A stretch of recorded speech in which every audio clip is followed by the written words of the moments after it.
మేము ఆలోచన చేయం, మా పని మేము చేసుకుంటాం. కానీ మా పని మేము చేస్తుంటే కూడా కాళ్ళల్లో కట్టె పెట్టిర్రు అనుకో, ఇక మా సంగతి అయితే చూపుతామయ్యా. ఏమంటారు? అంతేనా? అంతేనా? రెండేళ్ళు ఏమన్నా అన్నానా? ఆయన మన బయటకు వచ్చి ఇక చూస్తా, తోలు తీస్తా, తాట తీస్తా, ఇక నీ సంగతి చెప్తా అన్నాడు. రా బిడ్డ రా, రా రెడీగా ఉన్నారా, ఇక అందుకే కొడంగల్ నుంచే చెప్తాం నీకు అని చెప్పి 3 రోజుల నుంచి మాట్లాడలేదు. ఇవాళ మాట్లాడుతున్నా. ఆయన కొడుకు చెప్తున్నాడు, మైకు ముందరికి వస్తలేడు, ఆయన దాచుకున్నాడు అని. నీ ముఖం ఎప్పుడైనా చూసుకున్నావులా అద్దంలా? పేడమూతి బోడిలింగం, నువ్వు కూడా నా గురించి మాట్లాడతావా? నీవెంత, నీ స్థాయి ఎంత? అయ్య పేరు చెప్పి బతికటోనివి నువ్వు, ఆంధ్రలో గుంటూరులో గుడివారిలో చదువుకున్న నువ్వు, నీకేం తెలుసు తెలంగాణ గురించి, మా పౌరుషం గురించి? నువ్వు కాదు, మొత్తం నీ జాతినంతా తెచ్చుకో. ఎట్లా తెచ్చుకుంటావు? ఏడికి రావాలనో చెప్పు. మా ఊరు అన్నారా, మేమన్నా మీ ఊరికి వస్తాం. ఎవడు భయపడుతుండో సంగతి తేలుస్తా. వెనకటికోసారి చెప్పిన గిట్లనే గజ్వేల్కి వచ్చి చూడు అని చెప్పిన, గజ్వేల్కి వస్తా బిడ్డ, నీ నెత్తి మీద కాలు పెట్టి తొక్కుతా అని. గజ్వేల్కి లక్షలాది మంది కార్యకర్తలతో పోయినాం, కాలు మీద పెట్టి తొక్కితే పాతాళానికి పోయిన మళ్ళీ ఇప్పటి వరకు తేలలేదు. ఇవాళ చెప్తున్న మీడియా మిత్రులారా రాసుకోండి, 2029 ఎన్నికల్లో 2/3 మెజారిటీ మన సీట్లు ఒకవేళ 119 ఉంటే 80కి పైగా సీట్లతోని 2029లో మా ప్రభుత్వం ఏర్పాటైంది. ఒకవేళ 153 సీట్లయితే 100 పైగా సీట్లతోని 2/3 మెజార్టీతోని తెలంగాణలో రెండోసారి కాంగ్రెస్ ప్రభుత్వాన్ని తెస్తాం. ఇది మా సవాల్. చంద్రశేఖరరావు గారు, తారక రామారావు గారు, హరీష్ రావు గారు, దయాకర్ రావు గారు, ఇట్లా చెప్పుకుంటూ పోతే వినోదరావు గారు, కుక్కట్పల్లి కృష్ణారావు గారు, రాసి పెట్టుకో.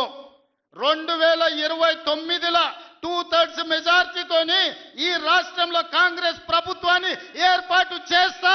ఇదే నా సవాల్. శాతనైతే కాసుకో బిడ్డ. నీ రాజకీయం ఏందో నేను చూస్తా. నేను రాజకీయం చేసినంత కాలం ఈ కల్వకుంట చూసేటోళ్ళు కాలకుంట విషం లాంటి కేసీఆర్ కుటుంబాన్ని అధికారులకు రానివ్వను. ఇదే నా శపథం. ఇదే నా శపథం. కొడంగల్ బిడ్డగా ఈ గడ్డ మీద నుంచి నేను శపథం చేస్తున్నా. నేను రాజకీయాలలో ఉన్నంతసేపు రాబోయే ఎన్నికల్లో కేసీఆర్ కుటుంబానికి అధికారం అనేది ఇక కళ. బీఆర్ఎస్ పార్టీ, కేసీఆర్ చరిత్ర గతమే. మీ పార్టీకి మీకు భవిష్యత్తు లేదు. ఎవడైనా చర్చించుకుంటే పొద్దుపోనప్పుడు మాట్లాడుకోవడానికి పనికొచ్చే చరిత్రనే తప్ప భవిష్యత్తు తెలంగాణ రాష్ట్రానికి నీ తరఫున ఒరిగేది ఏమీ లేదు. బీఆర్ఎస్ కేసీఆర్ గతమే, తెలంగాణ భవిష్యత్తు కాంగ్రెస్. మీ గత చరిత్రతోని ఈడ ఒరిగేదేం లేదు. వెనకటికేవడో అన్నాడంట, మా తాతలు నేతులు దాగినరు, మీరు వచ్చి మా మూతులు నాకండి అని. అట్లా ఉన్నది. నిన్ను అసెంబ్లీలో ఓడగొట్టినాం, పార్లమెంట్లో గుండు సున్ని ఇచ్చినాం, మన కంటోన్మెంట్లో బండకేసి కొట్టినాం, మొన్న జరిగిన జూబ్లీహిల్స్లో బోడబండలో బండ కింద వాతి పెట్టినాం. నిన్నగాక మొన్న జరిగిన సర్పంచులల్లా 12,726లో 8,335 సర్పంచులను గెలిపించుకున్నాం. సిగ్గు లేదు, ఇన్నిసార్లు ఓడగొట్టినా ఇంకా సిగ్గు లేకుండా బయటకు వచ్చి కింద పడ్డ పైకాలు నాదే అని వెనకటికి ఓడో అన్నాడట. ఇట్లాంటి ఊకదంపుడు ఉపన్యాసాలు, పొంకనాలు వెనకడికి ఓడో పొంకనాల పోషిగాడు చెప్పినట, నాకున్నే 3 ఏళ్ళే కానీ 36 దొడ్లు ఉన్నాయని చెప్పిండట. ఇవన్నీ కళ్ళు కాంపౌండ్లో చెప్పుకోవడానికి బాగుంటాయి, కాలక్షేపం చేయడానికి. కళ్ళు కాంపౌండ్ మాటలు మాట్లాడకండి తండ్రి కొడుకులు. ఇవన్నీ మేము చూసినాం. శాతనైతే రాండి, ఏందో చెప్పు, దాని ప్రకారం చేద్దాం. 29లో తేల్చుకుందాం ఇవాళ చెప్తున్నా. కాబట్టి ఇప్పటికైనా చంద్రశేఖరరావు గారు, మీ వయసుకు గౌరవిస్తాం, మీ అనుభవానికి గౌరవిస్తాం. ప్రతిపక్ష నాయకుడు, నీకు హోదా ఉన్నది. శాసనసభ సమావేశాలు ఏర్పాటు చేసినాం. 29 నుంచి చర్చలు రాబోతున్నాయి. 29 నాడు నువ్వు అడిగి ఎన్ని రోజులు సభ జరుపుదామో, నువ్వు అడిగినన్ని రోజులు అసెంబ్లీ నడిపిస్తా. నువ్వు చెప్పిన అన్ని చర్చ పెడదాం, ముఖాముఖి చర్చ చేద్దాం. వెనకంగా మాట్లాడు వెనక్కి కూర్కుడు కాదు.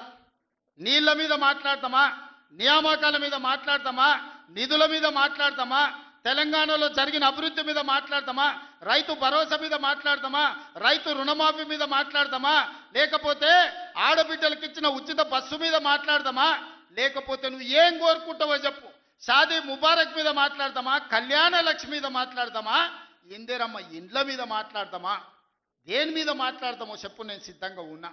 చర్చిద్దాం, దేశానికి ఆదర్శంగా నిలబడదాం, సమస్యల మీద మాట్లాడదాం, ఎవరు ఏం చేసినరో చెప్పుకునే అవకాశం కల్పిస్తాం.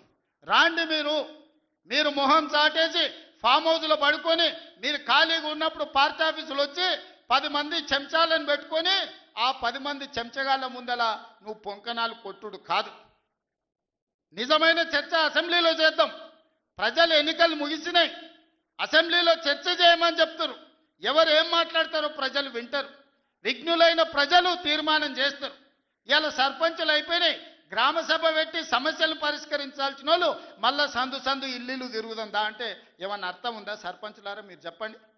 ఇల్లు తిరిగినరు, ప్రజల దగ్గరకు పోయిరు, ప్రతి తలుపు తట్టినరు, ప్రతి గుండెకి చేరు, నమస్కారం పెట్టిరు, గెలిస్తే వాళ్ళు తీర్పు ఇచ్చారు, మీరంతా సర్పంచులు అయ్యారు. గ్రామ సభ పెట్టి గ్రామ పంచాయతీలో మాట్లాడుకోవాలి, అంతేనా? వార్డు మెంబర్లు, ఉప సర్పంచ్, సర్పంచ్ కూర్చొని మాట్లాడుకొని ఏ సమస్యలున్నా పరిష్కరించుకుంటాం. అది ఇచ్చిపెట్టి మళ్ళీ ఎవడో పోరంబోకోడు ఇల్లు తిరుగుదాం రా అంటే పోతారా? ఇవాళ కేసీఆర్ కూడా గట్టే మాట్లాడుతుండు.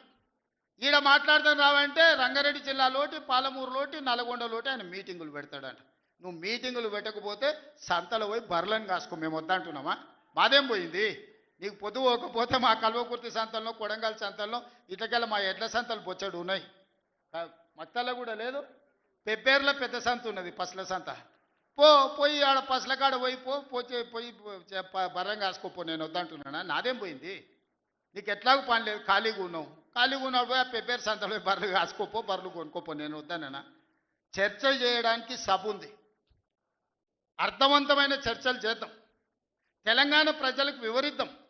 అప్పుల మీద వివరిద్దామా, అభివృద్ధి మీద వివరిద్దామా, ఉద్యోగ నియామకాల మీద వివరిద్దామా, నీళ్ల మీద వివరిద్దామా, నువ్వు కట్టి కూలిన కాళేశ్వరం మీద మాట్లాడదామా, టెలిఫోన్ ట్యాపింగ్ మీద మాట్లాడదామా, సొంత బిడ్డనే ఇంటల్లుడు ఫోన్ని ట్యాపింగ్ చేసినోడు ఇంతకంటే సిగ్గులేనోడు ఉంటాడా అని వాళ్ళు చెప్తారు.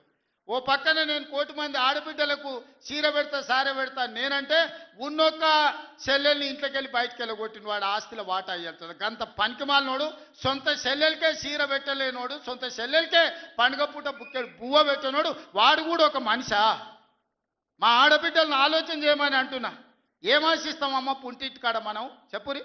మెట్టింటికి వచ్చిన తర్వాత పండుగ పూట ఇంత బుక్కెడు పువ్వు పెడతాడు, మా అన్ననో తమ్ముడో ఉంటే చీర పెడతాడు, ఇంటి ఆయన ముందర ఇజ్జత్ పోకుండా ఉండని కానీ కోరుకుంటాం, గంతేనా?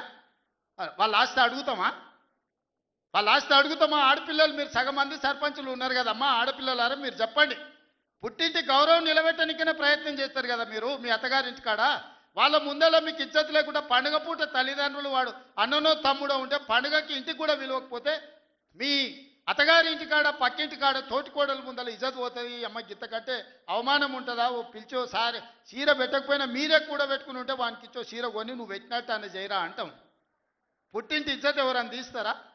ఏ ఆడబిడ్డనన్నా తెలంగాణ